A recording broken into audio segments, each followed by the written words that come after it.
On a day like today, it's hard to even imagine that there will be flowers everywhere soon. But there will be, because this week we are starting them.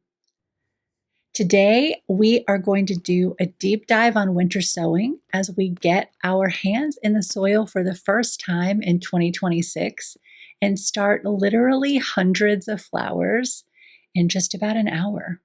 I'll show you how to winter sow, but just as important, I'll explain why.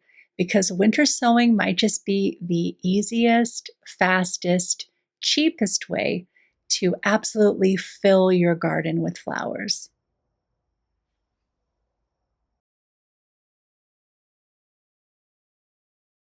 Winter sowing means planting seeds outside in the winter in little containers that act like a greenhouse. You get containers, you make some holes in them, you put some soil, you put some seeds, and then they stay outside until you see green inside. It's a magical thing to witness. It seems odd, like there's no way that exposing these little seeds to the full force of a Pittsburgh winter would work, but it does. The container protects the seed from critters and from the worst of the weather, so it gets a jump start on germination. And there are many reasons to love winter sowing. First, it's not complicated. There are a few things to keep in mind for sure, and we will go over all of those in this video. But for the most part, once you get your containers, soil, and seeds, you're good to go. Next, it is so forgiving. I am not always the most meticulous gardener. More than once, I have put some seeds under some grow lights and tended them lovingly for a week, only to then completely forget that they existed. But winter sowing allows me to embrace my slapdash spirit. Once I get these little dudes situated, I just leave them be. No babysitting, and I still get some seedlings on the other side. All I have to do is check them once a week or so to make sure they're not drying out. And even I can manage that. Also, it is super fast. I don't know if you've ever started seeds indoors before, but by the time you moisten the soil and fill all the cell trays and get them on a heat mat under the grow lights, it has taken a month. Meanwhile, I'm about to sow 50 different varieties in an hour, and then Mother Nature is going to take care of the rest. It is so efficient. Plus, the seedlings produced by winter sowing are strong because they've been out in the weather since day one. There's no need to spend a week taking them outside and then back inside at the end of the day to harden them off. They're already tough, no divas. Once I planted these babies, they practically raised themselves. Finally, it is cheap and cheerful. You can winter sow in recycled milk jugs or salad boxes, or you can do like I did and buy some plastic containers to use year after year. But either way, with any luck, my $20 worth of containers and my $15 worth of soil are going to get me literally hundreds of plants.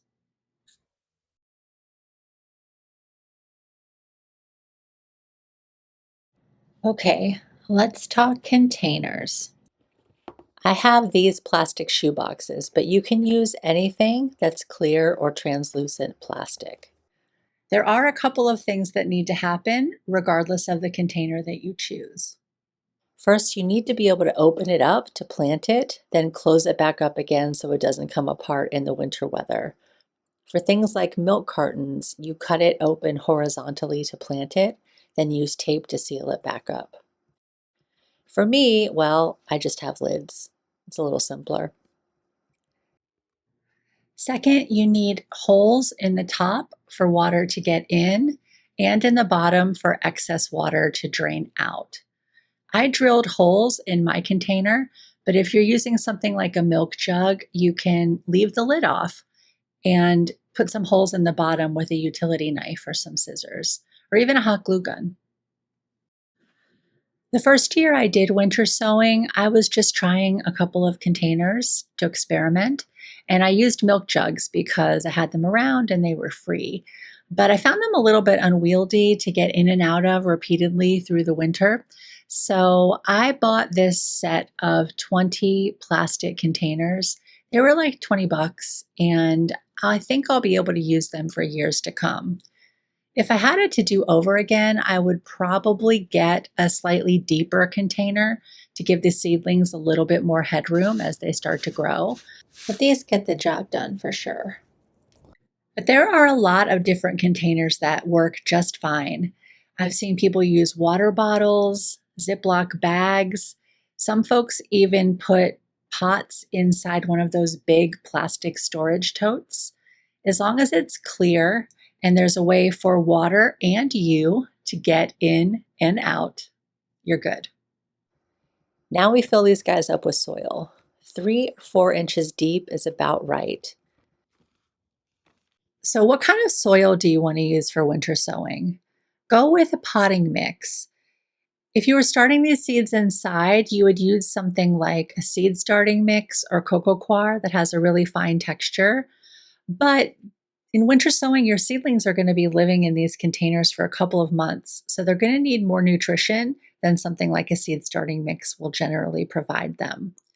That being said, it does not have to be a fancy potting mix. I'm just using Yellow Bag Miracle Grow. I live in a pretty damp climate though. If you live somewhere drier, you might want the moisture control kind. Usually the advice is to moisten the soil before you fill your winter sowing containers, but my bag of soil has been outside all winter, so it's pretty moist already. Plus, I know it's going to be raining and snowing here within a couple of days, so I'm not adding any extra water to these right now. Look how fast this goes when I run it assembly line style. I had all of these containers filled in like 10 minutes. Now for the fun part, seeds in soil. When I was inside where it was warm, I used plastic tags and a weatherproof marker to make labels for each of the varieties I'm planting. And as I plant them, I'm just going to pop the label in the box with the seeds in the soil. Some folks like to label the outside as well. I don't think it's necessary, but you could with some duct tape and again a weatherproof marker. I'm putting between 2 and 4 varieties in each of these boxes for a total of 50 varieties. If you want to see all the varieties I'm planting, I covered those a couple videos back. I'll be sure to link that in the description.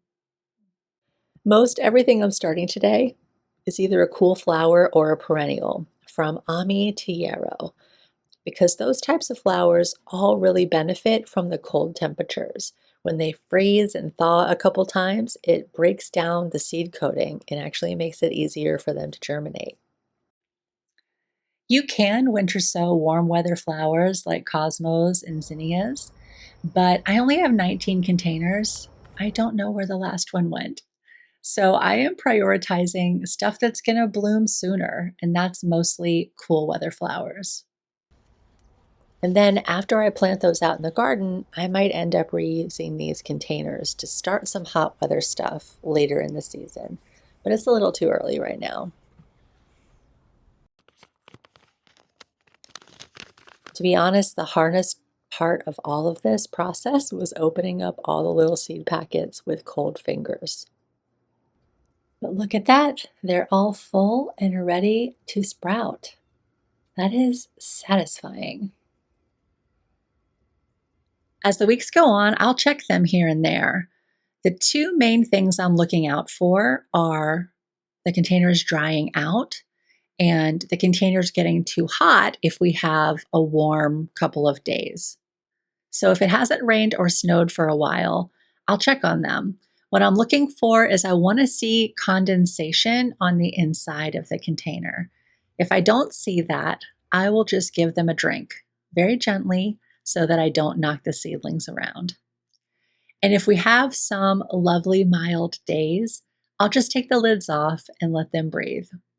But for the most part, I'm just going to be inside drinking tea and waiting for them to get big enough to transplant. That'll probably be April, and you know I will bring you along for that.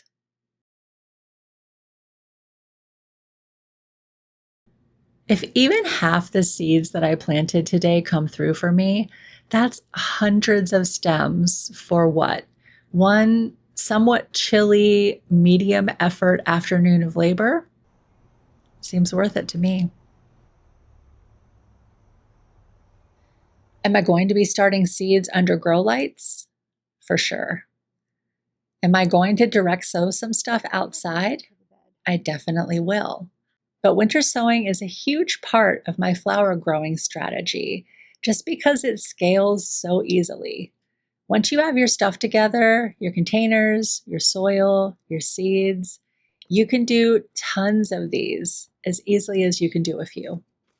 And from just one container, I can get hundreds of stems to play with, to dry, to share with my people. It's astonishingly productive. I can't wait to show you all of the flowers that come out of our work today in a few months' time. But in the meantime, I hope you're getting through the winter in one piece. Make sure to subscribe because we're just getting started and we're going to be rolling in flowers in no time. Have a wonderful week, my friends. Bye for now.